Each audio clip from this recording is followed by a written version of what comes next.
President Joe Biden was heading to Utah on Wednesday evening, FBI special agents tried to arrest a Utah man they said was making threats against the president. When they arrived at his residence in the early hours Wednesday, FBI SWAT agents said he pointed a gun at them while they were giving him commands. There was a big boom, and then there was another one, and another one, and another one. And I thought that their house was on fire because there was smoke and red lights. That was the moment FBI special agents shot and killed Craig Robertson.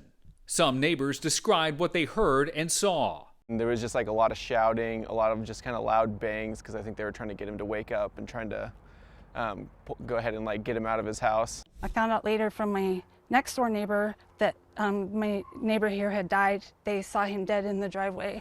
Robertson was already under FBI surveillance and facing 3 federal charges, according to a complaint from the U.S. Attorney. Among them, making disturbing threats against the president. In one threat, Robertson wrote, "I hear Biden is coming to Utah," and that he was going to dust off the M24 sniper rifle. This was someone who they were already very concerned about, and then he started talking about acting out against the president on this trip.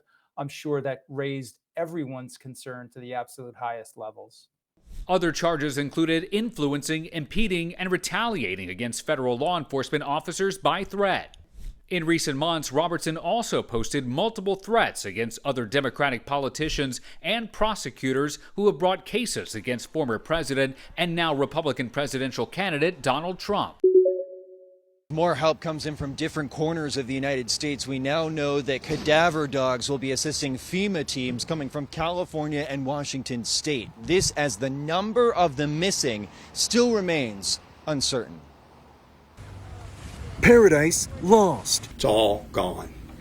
It's gone. To an inferno. What we saw was likely the largest natural disaster in Hawaii state history. The wildfires that began raging in Maui Tuesday now closer to being contained, but the death toll is climbing. We will continue to see loss of life. We also have seen many hundreds of homes destroyed, and that's going to take a great deal of time to recover from. And officials still unable to determine just how many people are still missing. Here's the challenge. There's no power.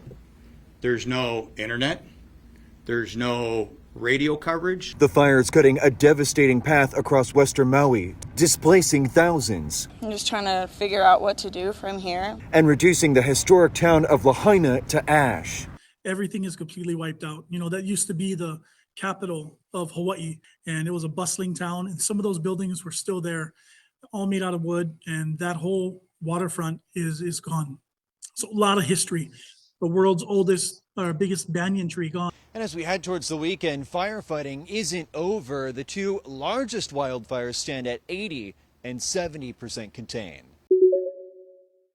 Con consternación y asombro recibió la noticia Washington. Desde la Casa Blanca lo condenaron como un descarado acto de violencia y agresión a la democracia ecuatoriana. Un mensaje que resonó también en el Congreso con reacciones de legisladores demócratas y republicanos. El gobierno estadounidense ofreció asistencia a Ecuador. Así lo destacó el subsecretario para Latinoamérica, Brian Nichols. Instamos a una investigación rápida y exhaustiva por parte de las autoridades competentes y ofrecemos nuestro apoyo. Desde la región llegaron también las reacciones de repudio. Hechos reprobables.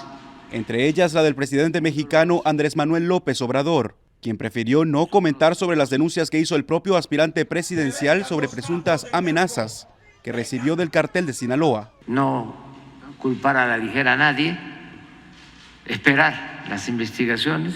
Los actos de violencia se registran a tan solo 10 días de las elecciones presidenciales, que contarán con la supervisión de una misión de la Unión Europea que ya se encuentra en el país. El alto representante del bloque europeo para asuntos exteriores, Josep Borrell, abogó por la protección del proceso.